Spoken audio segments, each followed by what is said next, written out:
Let's talk about Monday Night Raw from January 16th, 2023. A decent show that was, I don't know, there's something about the Triple H Raws that I'm telling you, they lack something. And it's hard to say what it is, but you can just feel that something is lacking. A certain, I don't know, it's hard to explain. Maybe as we go through the show, I'll be able to figure it out. All right, so the show starts with the Bloodline, which is basically the Usos and Solo Sikoa. They basically say that Kevin Owens cannot cross Roman Reigns without consequences. That's why they jumped him and beat him up on SmackDown. And then they announced that every generation of the Bloodline will be at Raw 30 for a big acknowledgement ceremony for Roman Reigns. So this, of course, raised a lot of eyebrows because they're like, every generation? Well, okay, so that means that the Wild Samoans will be there. That means Rikishi will be there. Does this mean that Nia Jax will be there? If Nia Jax is going to be there, that ought to be interesting because, you know, she hasn't really been involved in this. Who else could it be? You know, we know Umaga and Rosie won't be there. We know they won't be there. It's for sure they won't be there.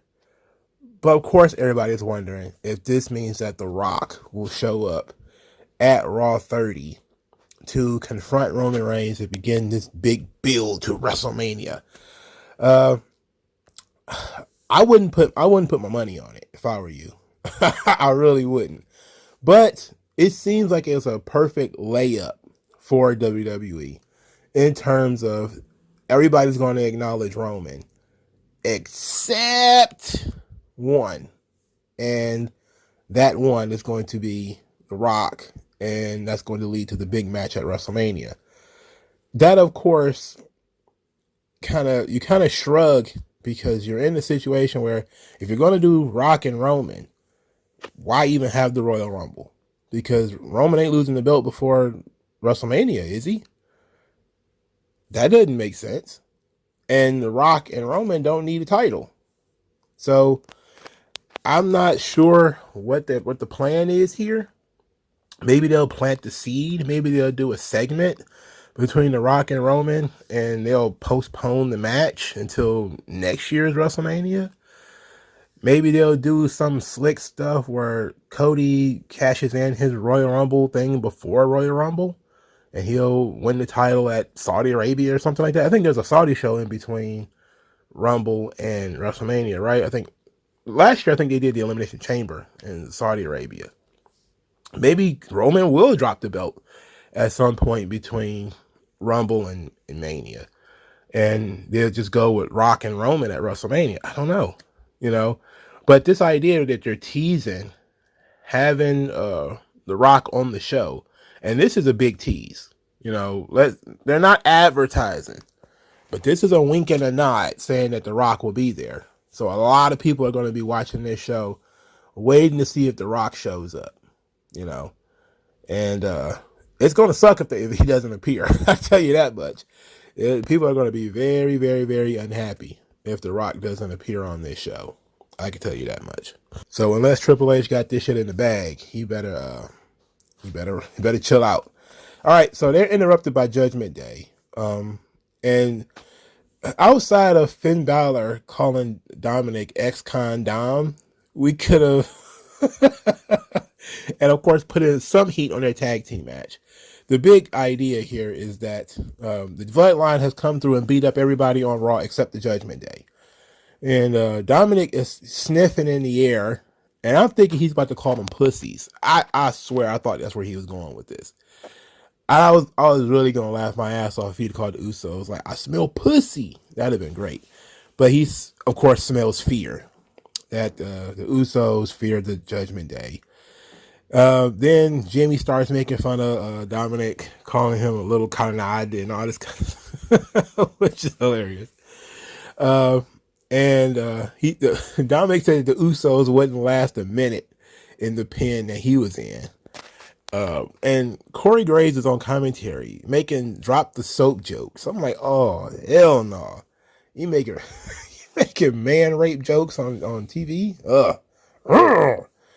Anyway, Dominic ended up calling Solo Sikoa a fake, which of course led to Solo Sikoa wanting to tear his head off and kick it up the ramp.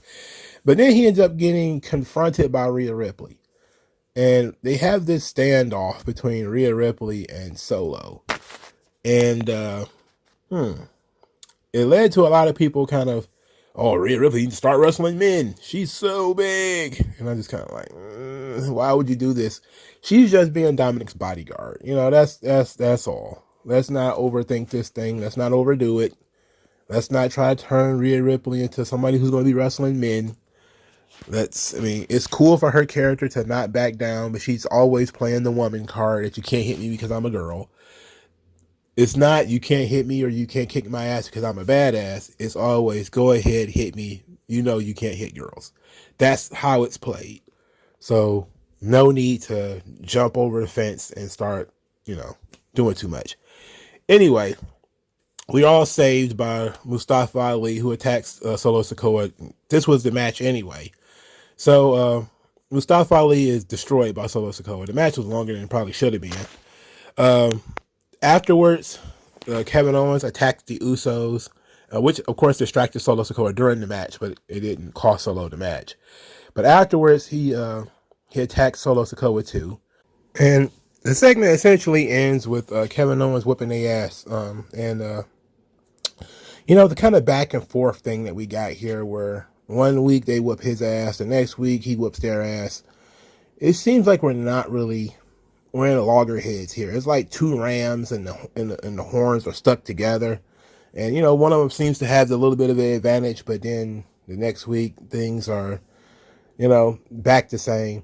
It seems like there probably needs to be some sort of zaniness to it. I think that might be one of the things that they're missing. Some of the over the top elements, like when you remember like Stone Cold Steve Austin was trapping DX, like he would lay traps for him or something like that. Like you kind of had to do something like that. Like tonight might not have been the night to do that because, Kevin Owens isn't really doing anything on this show, but that would be something I would consider in the future. Let's say if you're going to try to make sure that the Usos are not involved in the Royal Rumble match, the title match of the Royal Rumble, what you would do is you would do like traps, something over the top. You would lock them in the locker room or something like that. Because this storyline needs something other than they fight and fight and fight and fight. Fight. Because it's like, that's boring. We've seen these people fight 100 times. We've seen them jump each other from behind 100 times. I mean, how do you make this thing interesting? Especially considering Kevin Owens has had matches with Roman Reigns long before this. Like, this Kevin Owens Roman Reigns thing stretches back to 2020 in the empty arena Thunderdome stuff. So it's a completely meh concept. But, they got it in, they got it out. They're still overexposing the Usos, but at least they didn't have a match tonight. At least they didn't have a match tonight. Meanwhile, the other two members of Judgment Day, Damian Priest and Dominic Mysterio, they defeated Alpha Academy. Otis is getting super over with the hot tag segment. Chad Gable, Jesus H. Chad Gable, he is something else. So he interrupted Finn Balor earlier in the night as they were talking about the 6-pack challenge and Finn Balor's involvement insane. And Dominic claimed that he's been pumping iron in the yard as preparation for his tag team. He's been pumping iron in the yard in preparation for his tag team championship match.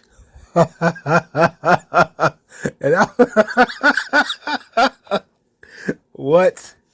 He's been pumping iron in the yard. Oh my God. Anyway, he's prepared. And Damian Priest made some threats towards Alpha Academy, which made them get out of there. All right. The match itself, the crowd was really into it because the crowd loves Otis. And Otis he's even going back to doing the Caterpillar. So I'm thinking a sneaky babyface turn for Alpha Academy, even though there's no real reason to turn them babyface because they haven't been doing anything except showing up on TV and losing.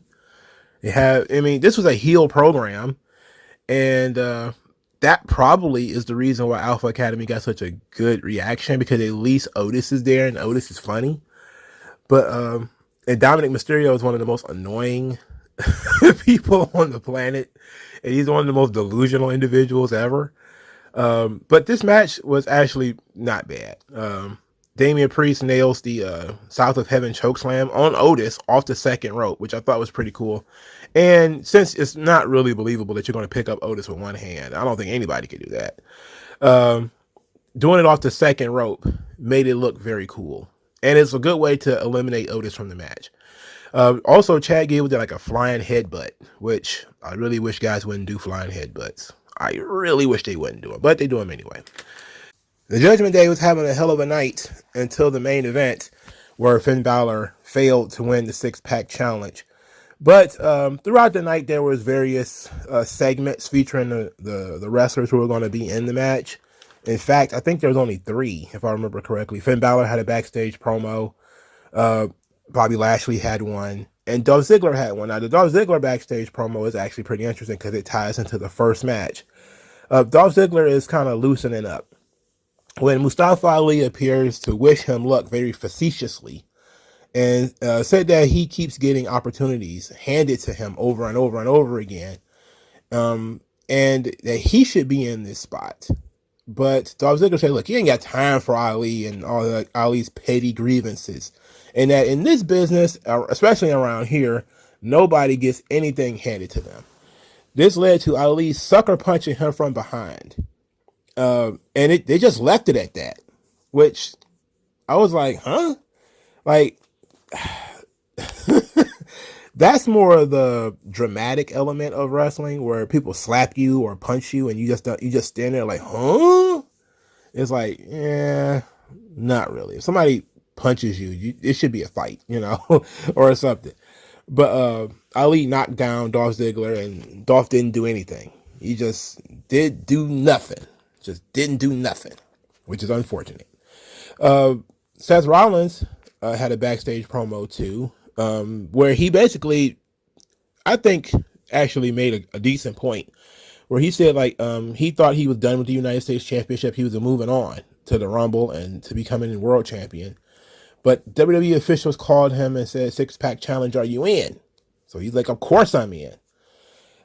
So a six-pack challenge, the match was actually pretty good. It was a big risk taking guys like Finn Balor, Lashley, and Rollins and putting them all in one match.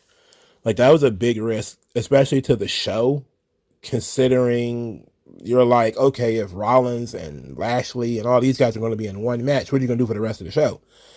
But the match itself was very good. Of course, Bobby Lashley won the match, which was the right decision.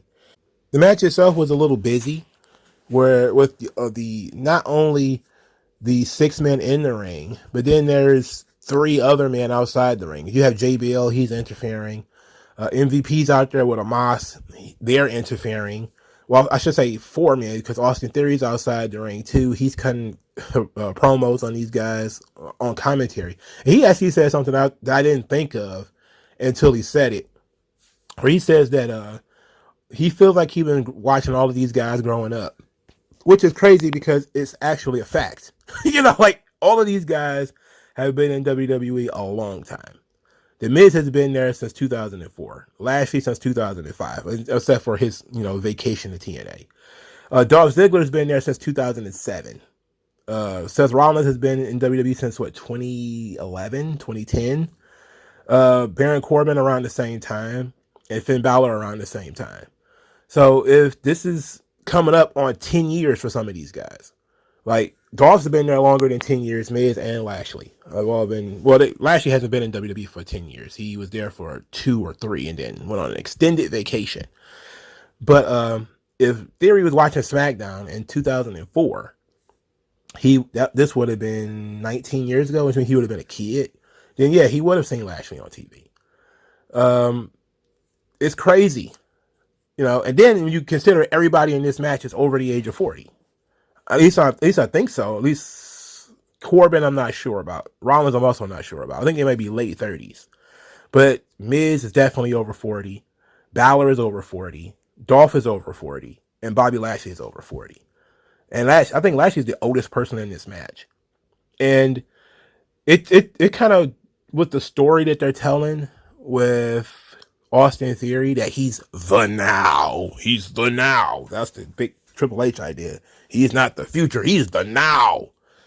And with him being the now, they kept saying it. That's why I keep saying it.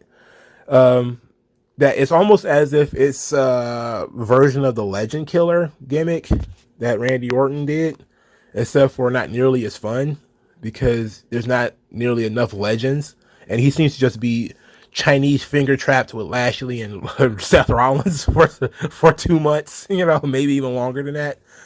But I actually liked it because it actually put things into perspective. All of these guys are older; they've all been around for a long time, and Theory's sort of the new guy, but he's also the younger guy, and he sees himself as being the future, and all of these guys are the past. That's, of course, has led to Austin Theory basically just repeating himself, where not only is he the now, but he's basically just calling everybody the past. This guy's the past. That guy's the past. This guy's the past. That guy's the past. And it's like, okay, we know that they're old. We get that part, we need to evolve this character a little bit, not just that he's the young new guy, but something else. You got to add something else on top of it. All right, so Austin Theory's on commentary. Seth Rollins spit on him. The Triple H spit on him, which he sold but did nothing. So even though this match had no disqualification, he didn't do anything. Omos and MVP was out there. They ended up distracting Bobby Lashley at first, which almost led to Finn Balor pinning Bobby Lashley. But it also led to Corbin utilizing the clothesline from Hill, which I think is the first time he's ever done it. It actually looked pretty good. It wasn't as violent as JBL's, but it looked pretty good. And he still didn't lose, however. Later, Omos ends up grabbing Seth Rollins and tossing him over the announce table. He attempted to attack somebody else. I forget. I think it might have been Austin Theory. And Rollins stomped Omos's head into the announce table. He also super kicked MVP off the ring apron, which led to an opening for Lashley to get the spear and the victory. So Lashley wins. He is going to be the next number one contender for the United States title, and he will be wrestling Austin Theory on Raw 30. So I'm unbelievable that I'm going to say this out of my mouth, but this seems like it's a win that Austin Theory really needs. Yeah, they spent the entire night building up the Hurt Business with Cedric Alexander and Shelton Benjamin wrestling the Street Profits. MVP trying to help them and botching the help. I don't know how you botch help, but he botched the help, and the Street Profits ended up winning. The Street Profits are really good, by the way. But since Triple H took over, they become work rate guys, where all they do is just have matches. They don't do character stuff anymore, which is unfortunate for them, because that was a strong suit, to why they're really over. But I'm also very impressed in Angelo Dawkins, because he's getting up there. He's becoming one of the best. He's very good, since he kind of got in shape and started taking this real seriously. Got to give Angelo Dawkins some credit. But we see that MVP is trying to reform the Hurt Business, and he kind of failed in helping Cedric Alexander and Shelton Benjamin win. But he succeeded in helping Lashley win. And I'm guessing that's where things are gonna go. But it's going to be like an ebb and flow, I think. Because it seems to me that MVP is going to get involved next week and end up costing Lashley the match, which is how I'm thinking they're going to get out of Lashley losing to Austin Theory.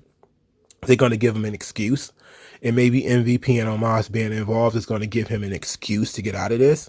It's also going to prolong the Hurt Business reunion for a while, similar to the Cedric Alexander, Shelton Benjamin MVP fiasco on this show, where, okay, MVP's screwing up.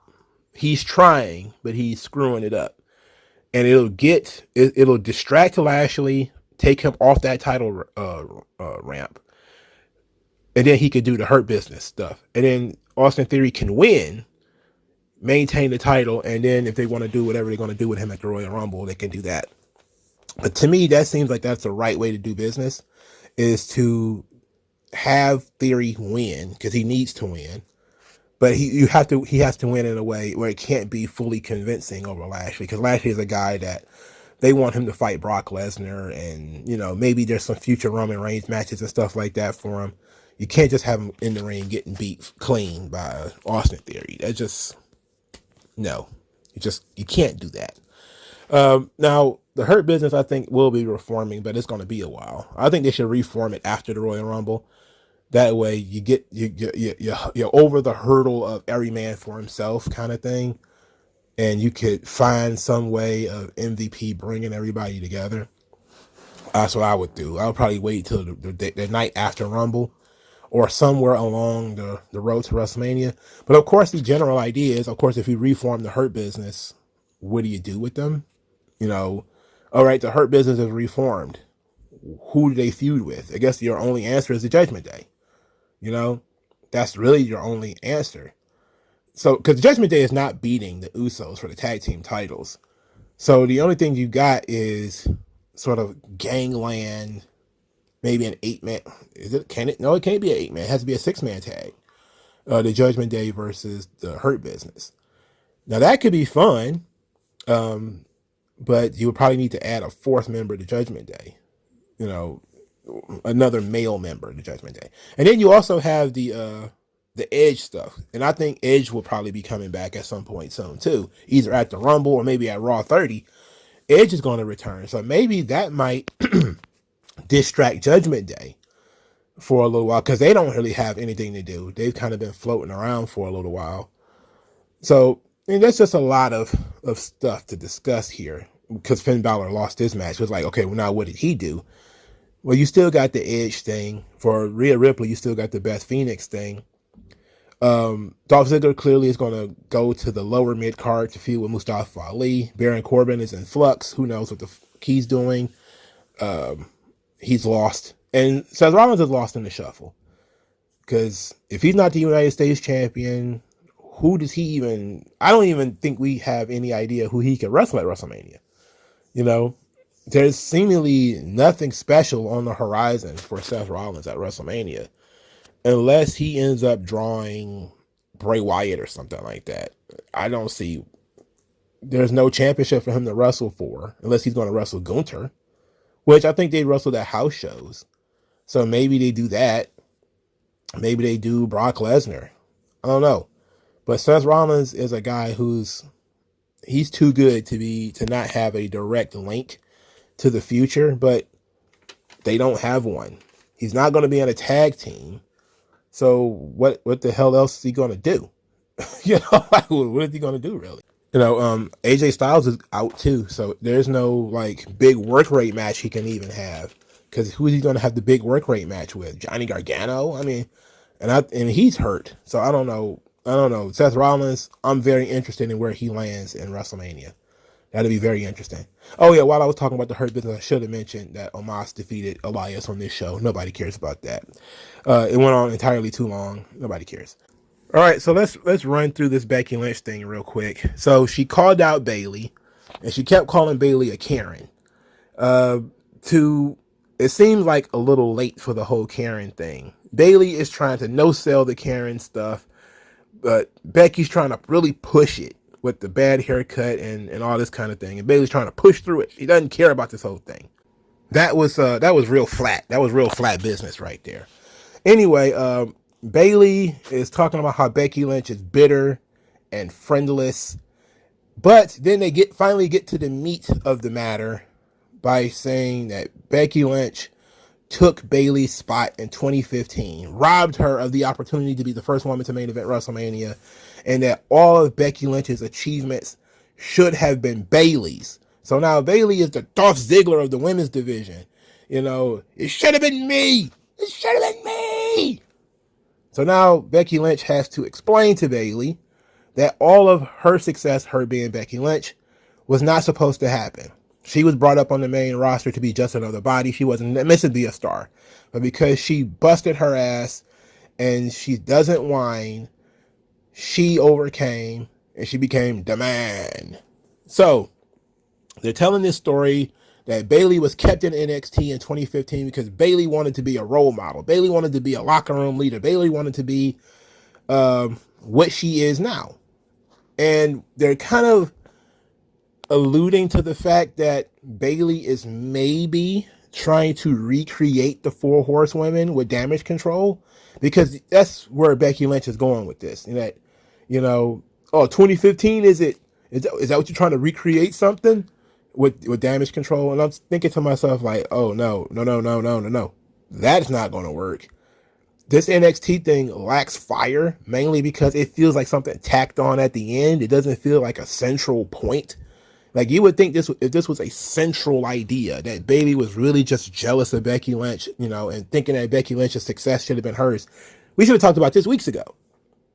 Tacking this on at the end feels like, I'm not going to say it, it feels like the move another company would do, where you want to have a big match, like a cage match or something like that, but people are kind of like, all right, why are we doing this? Instead of saying, way back when they first jumped Becky Lynch, what was this was it SummerSlam when they jumped Becky Lynch, or was it shortly after SummerSlam? That, the reason why Bayley did that is because, Becky Lynch, she feels like Becky Lynch stole her opportunities and stuff like that. This feels like something that was tacked on at the end in order to make it more meaningful than it really is. So while I like the idea, because it does play into Bayley's character as being a role model. Because remember, that was her character in NXT. She wanted to be a role model. So she wanted to be a role model, and she chose, or the officials thought, keeping her in NXT will allow her to bloom and to groom the next generation and be the role model that she wanted to be. That would make sense, And then Damage Control is an extension of that, where she's now being a role model and for Dakota and Io. Again, makes sense. But this feels like it was tacked on and not a continuance of that character. Which, the character still exists, but it just feels like this feud has been going on for long enough that we should have front loaded this thing. Why this is happening, if this is the real reason why it's happening, should have been something going on sooner. But I think that the big idea, which they front loaded at the beginning, is that Damage Control injured Becky Lynch, which, okay, that's good enough to continue this story. But they're just kind of tacking this part on the end about, it should have been me. You're like, okay, fine, whatever. Okay, whatever. Anyway, they end up agreeing to a cage match where Bayley's going to fight the match solo. That's what she says, but we'll see if it actually happens or not. So this lacked energy, I think. It felt like they were trying to make this a thing. Like they're trying to dig deep into the lore of the two characters. And it worked on Becky's end because the crowd is cheering Becky, and they recognize that Becky wasn't supposed to be the star that she is. They recognize that, Becky became the man through her own hard work, and that she was sort of the afterthought of the Four Horsewomen. Everybody recognizes that it's true. On the other hand, nobody believes that, if Bayley had been called up first, Bayley would have been more successful. Nobody believes that. Nobody believes that. And because nobody believes it, it lacks punch. Like on Bayley's end, it lacks a little bit of punch. But it's a legitimate thing to be upset about. Bayley's character is very narcissistic. And this kind of goes back a long ways. And she does have a jealous streak in the character, which you cannot have if you're going to be, a mentor or a role model to other people. You can't be jealous of their success. But she oftentimes is. Like, she was jealous of Sasha Banks. She was jealous of Bianca Belair. Now she's jealous of Becky Lynch. That's fine. But again, we should have done it in a different way. Maybe while Becky was out injured, Bayley should have stepped in and said, okay, now that Becky Lynch is out of the way, now she knows how it feels to feel left out. Now she knows how it feels. And then Bayley should have said, I'm the only one of the 4 horsewomen that has never main evented WrestleMania. Why is that? I was supposed to get called up first. They called up Becky first. So they left me in NXT by myself, yada, yada, yada. We could have done this weeks ago. But it seems like they had a cage match that they wanted to sell. Since they want to sell this cage match, they decided to just tack this on at the end. When I think that Becky being injured by Bayley is a perfectly reasonable way to tell this story. That we really didn't need the deep lore. And if you're going to do the deep lore, you got to do it before the climax. So this is going to be the climax, right? Becky, Bayley, cage match. That's going to be the end, isn't it? So if that's going to be the end, we definitely should have told the story earlier and then let Becky Lynch respond to it earlier rather than them doing some kind of stand in the ring, talk to each other thing. Oh, anyway, later on, Damage Control is back because Io has to wrestle Mia Yim. Candice LeRae was in Mia Yim's corner, and Io actually lost this match, which I was surprised, dumbfounded by the decision to have Mia Yim pin Io Shirai. Woof, that's a rough one. Of the two, I would have pinned Dakota, but I'm not Triple H, so I don't know what's going on. Anyway, it seems that Candice LeRae and Michin are going to be tag team, and they're going to be the ones to challenge Damage Control. This is fine because the women's tag team championships are sort of irrelevant anyway. So having 2 women who are essentially non-factors in the women's division team up to wrestle for the tag team championship, and which are essentially work rate belts because nobody has a character in this situation. Fine. There's not much you can say negative or positive about it. It just exists. It's a thing that happened. Thank you, Triple H. Our boy Cody Rhodes will be back at WrestleMania. They did the 3rd vignette for his return, and it was made official that he's going to be back for the Royal Rumble. And I saw some grumbling about this. People were very upset that they announced Cody rather than let Cody be a surprise. Here's my take on that. You knew Cody was coming. Don't play games, all right? Don't play games like, oh, I had no idea Cody was going to be there. Cody's going to be there. Everybody knew it. Everybody has been guessing that Cody was going to win the Royal Rumble for months. It wasn't going to be a surprise anyway. I think they're doing a good job of promoting him. Because similar to last year when they promoted Mickie James, I said, if they're going to promote somebody, think about the people that they are not going to promote.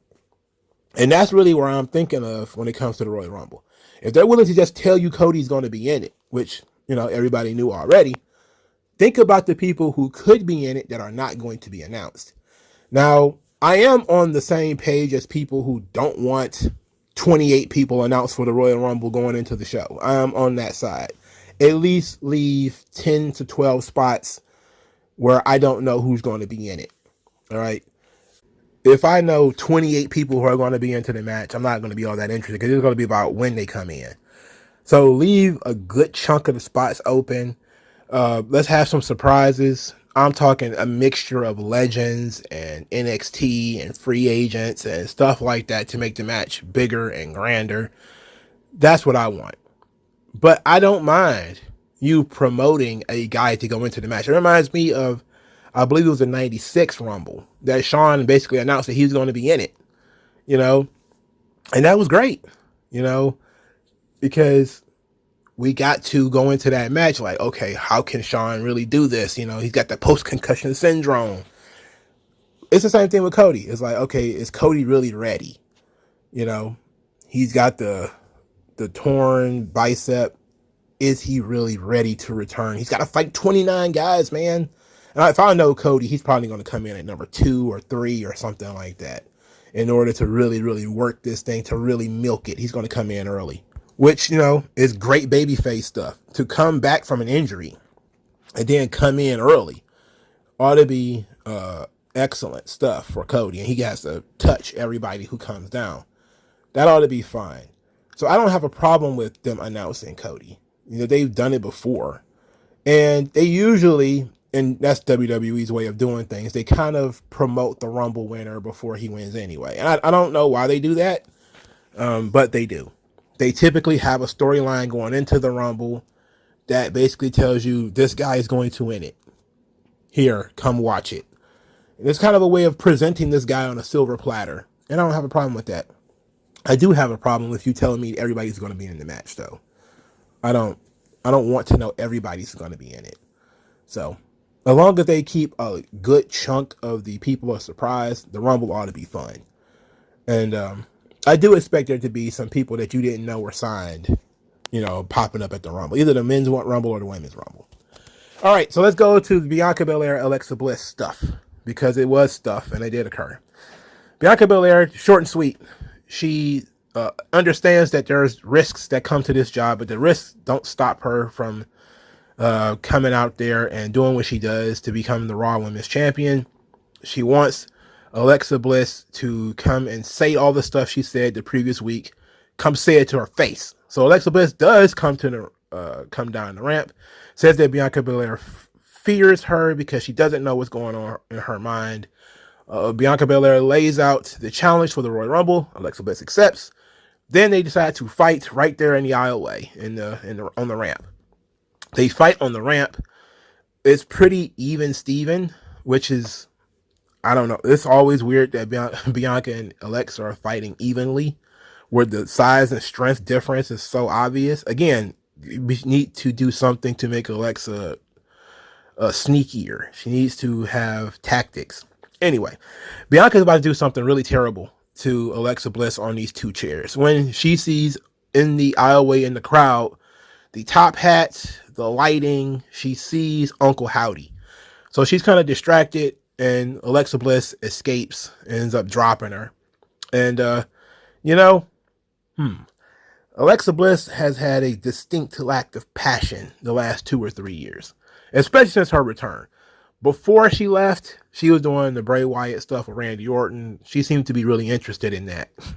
But since her return in 2022, early 2022, she's just been aloof. And I think that's continuing here, and that's really damaging her storyline with Bianca Belair. So I don't feel that Alexa Bliss is really, really, really into this story. I don't think she cares. And it's difficult to make it work on one side. Like she's also coming across like a woman's Dolph Ziggler. Like Dolph Ziggler comes across like he doesn't care about anything he's doing. He works very hard, absolutely. He makes it look easy, but you don't see passion in Dolph Ziggler. He doesn't seem to really, really care that much. And I'm feeling like Alexa Bliss really doesn't care that much either. And I think that might just be the downside of having this job for a long time. That, they've been there for so long, and they've been up and down and up and down and up and down. And this is just one of those times. And they don't get too excited about anything anymore. And I feel like Alexa Bliss is not excited about this storyline at all. And she's not really into it. It's mostly just an extension of the Bray Wyatt storyline from SmackDown. And it's not good to me. It's not coming across as being very good. And it's not the fault of, it's the fault of Alexa Bliss. I can say that. Of all of the women who are in featured spots, Ronda Rousey and Alexa Bliss are two of them that I just look at them and say, I don't think they care. I don't think they give a fuck. Ronda Rousey is just in a position where she got fuck you money. She doesn't really need to do this. And Alexa Bliss is in a position where, maybe she's starting to think beyond wrestling, because she's now married and she's got all kind of stuff going on outside the ring. And she's kind of like, I've been doing this for a while. She's been it's been since 2014, 2013 or something like that. Alexa Bliss has been around. So she's been up and down on this roster, and it just seemed like a thing for her. So I don't know. It's not looking very good. What did look very good, however, and I got to give him credit, your boy, Thick Boy. So Adam Pearce was talking about making Raw 30 a big, big show. And then he gets interrupted by Akira Tozawa, who wants to be in the Royal Rumble match.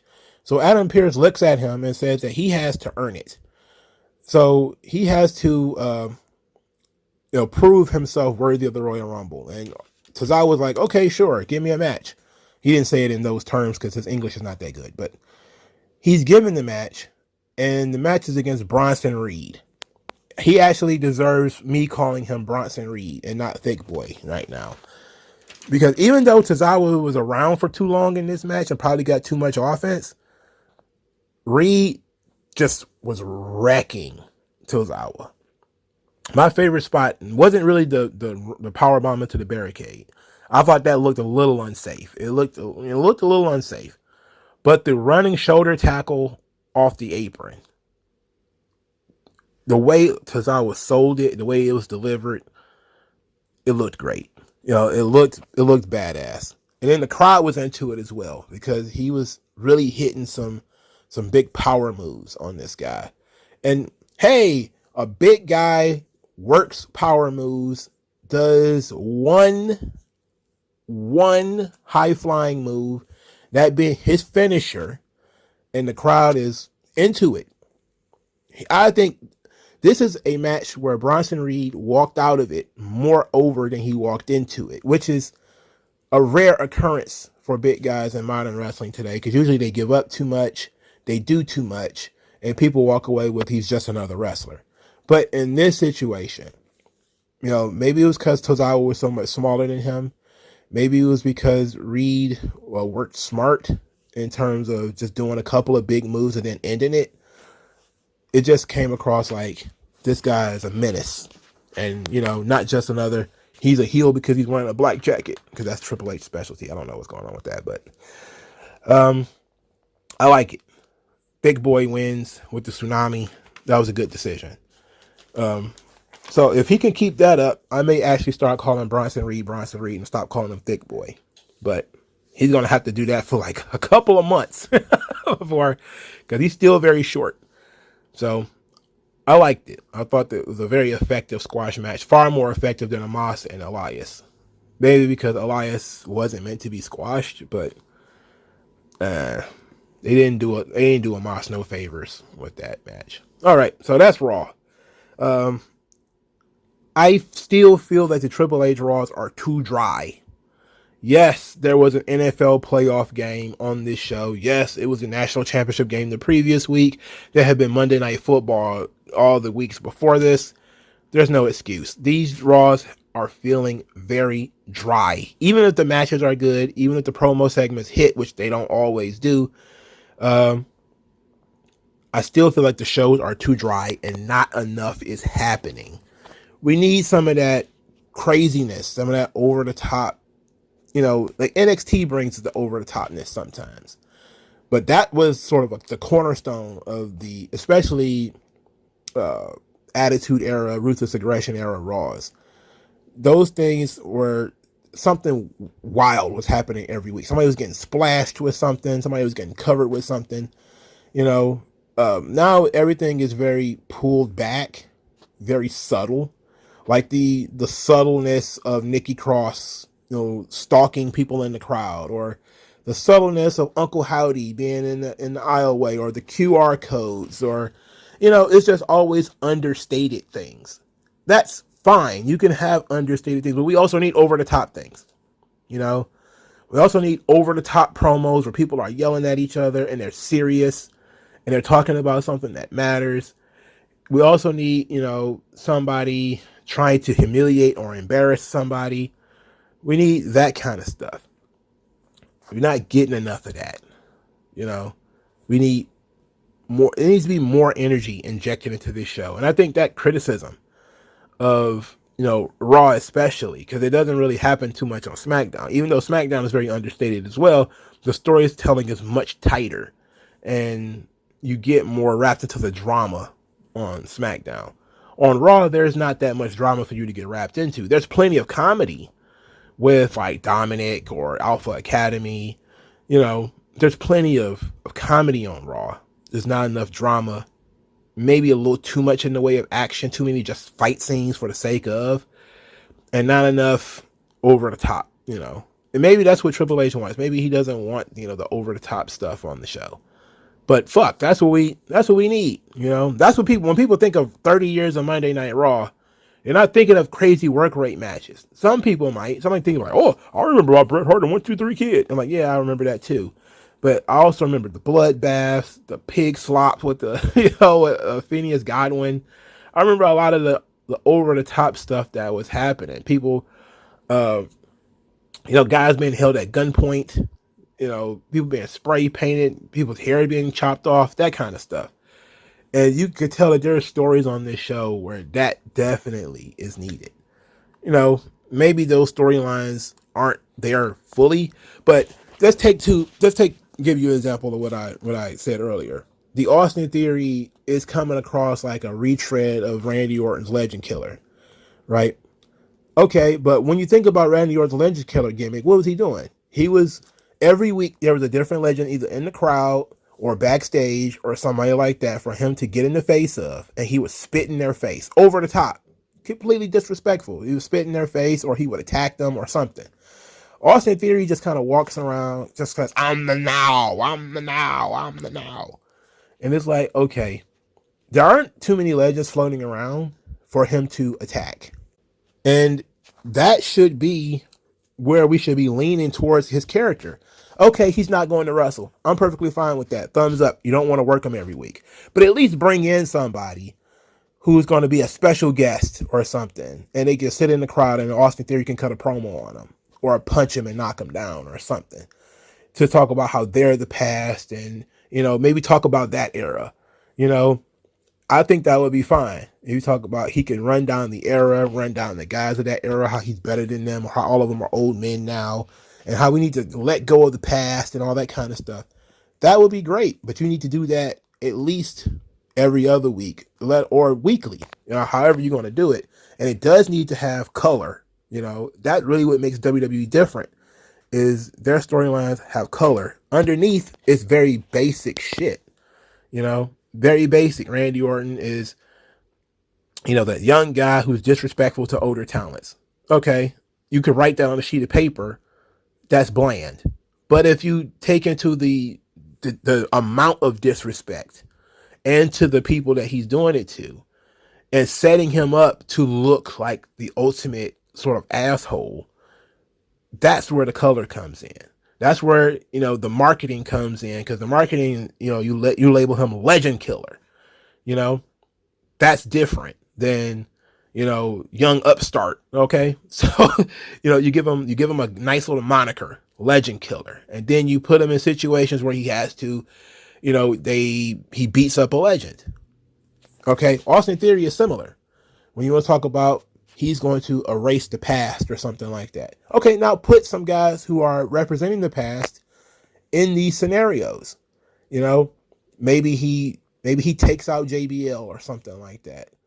And, when asked why he did it, like, JBL's an old man. He has no business being here or whatever. Or JBL's the past. So you shouldn't worry about him. Set up with, people being managers or special guests or special guest referees or whatever the case may be, and just have Austin Theory knock them around and then come up with a clever nickname for it. That's not Legend Killer, but it's something similar. That's what this thing is missing. It's okay to have the subtext and have everything pulled back, but it's also very drab because now people have to pay hyper attention to the show. And trying to get people to pay hyper attention to this show for 3 hours is a bit much. It's a lot to ask, especially if you, a person who went to work that day or something like that. You now have to sit here and maybe somebody's flipping back and forth between the football game and Raw. Okay, what are we missing on Raw? You flip to Raw and it's Mia Yim versus fucking Io Sky. And you're like, okay, I don't need to watch this. I don't care what happens, like, so I don't give a shit. It's the same thing, with every match on the show. If people expect over the top things to happen on WWE, that's the brand. The brand of WWE is sports entertainment is over the top. You can't just keep pulling everything back and we're gonna settle things a little bit. All right. But if you do that too much, then people are going to start doing the reverse, as opposed to, I need to watch this shit because something crazy is going to happen. People are going to have the attitude of, I don't need to watch this because nothing's going to happen. And I think they're going to, the longer Triple H has nothing happening, the more people are going to be like, I don't need to watch this. There's nothing happening. Now, Raw 30, people are expecting a lot of stuff to happen. And I think with Triple H's booking style, there'll probably be one or two things happening. I personally was like, okay, if The Rock doesn't show up, maybe John Cena shows up, because maybe they do the John Cena Austin Theory thing on the show. Maybe Edge shows up. There's going to be some people who are not advertised who are going to pop up. They did advertise, I think, Undertaker. They advertised Tatanka, which is actually fine with me because Tatanka is from my generation. They advertised a couple of other people. Ric Flair is advertised, which is fine with me too. So there's going to be some unadvertised appearances, which ought to be fine too. And those people are likely to have storyline driven involvement in the show, which is even better. But that definitely needs to happen in order for, because we know that the people that they advertise, most of them are retired, most of them are really, really old. They're not going to do anything. Undertaker's not going to do anything on this show. You know, Ric Flair's not going to do anything on this show. They're not taking bumps, you know, whatever. They might get a promo cut on them, but that's about it. They might even do what they usually, sometimes they do on Legends Night, where they just throw everybody in one segment, you know, whatever. But they definitely need to have more than just one thing occurring. You know, they definitely need to have at least two. This is a 2-hour show. They need to have at least two things occur. They teased The Rock showing up. The Rock needs to be there. And I'm not even a super fan of The Rock. I think his TV show on NBC is one of the worst pieces of horse shit ever produced. That show fucking sucks. He needs to be on Raw, though. Like, you definitely need to have The Rock on Monday Night Raw this week. Not the week after, not 2 weeks later, not a month later. He should be on this show. Now, if it's a pre-tape, I'm going to run that risk. Let's say it's a pre-tape segment where The Rock interrupts, but he's not there in person. He pops up on the screen. There's going to be some disappointment. That's splitting the baby, however. You don't want The Rock in the building, but The Rock is popping up. He did show up, but it's more of a pre-tape thing. That's going to be disappointing, but at least he showed up. He needs to be in the building. To me, he needs to be in the building. Otherwise, Philadelphia is going to hijack the show. So The Rock needs to be in the building. All right. And this is the kind of thing, this is one of those testers. I didn't know Raw 30 was coming when Triple H took over. But this is definitely one of those things that is going to test whether Triple H is good with creative or not. He needs to hit out of the park 3 things. Raw 30, WrestleMania, Royal Rumble. Those 3 things need to hit in order for everybody to feel excited about him going forward. If he whiffs on 2 or 3 of these things, he whiffs on all 3 of them, people are going to be, the balloon's going to be off the roads and everybody's going to be mad. He's got 3 opportunities. Raw 30 is next week. The Royal Rumble is the week after, I think. And WrestleMania is in April. So whatever mistakes he makes at Raw 30 and Royal Rumble, he has an opportunity to make it up at WrestleMania. But he needs to hit out of the park all 3. And number 1, he needs to get The Rock involved and show people that we're not just talking about this anymore. We're doing it. And that's going to get people very excited for, you know, WrestleMania or whatever else. But he got to do it. It's got to happen. And I feel bad for him because you shouldn't want to be under that kind of pressure. And I shouldn't have to put that kind of pressure on him. Because when they did the Rock Survivor Series thing, I was like, well, they didn't promise that The Rock was going to be there, you know, and of course he didn't show up. They didn't say he was going to be there. But now they're kind of alluding to The Rock being there, so he needs to be there. Otherwise, there's going to be some very disappointed people, man. Very disappointed. As far as everybody else, I do think that Cena will appear. I think Edge will appear. I would save some of these guys. Maybe if they're going to be storyline involved, like Edge, I would save them for the Rumble. There's also going to be some people who are, some other legends that might appear. I'm more interested personally in who they're going to bring back on the women's side. Because it can't be the same women all the time, So I'm wondering if they're going to bring back like Kelly Kelly or Candice Michelle or Layla or somebody like that. That's really where I'm looking at, because I've seen Undertaker 100 times. But there's people who haven't been on WWE TV in a while that might be fun to see on Raw 30. Melina, even though she's popped up every now and again, but that might be interesting. But no matter what you do with all those people, you got to nail that Roman Reigns segment. They've got to hit the head on that one. All right.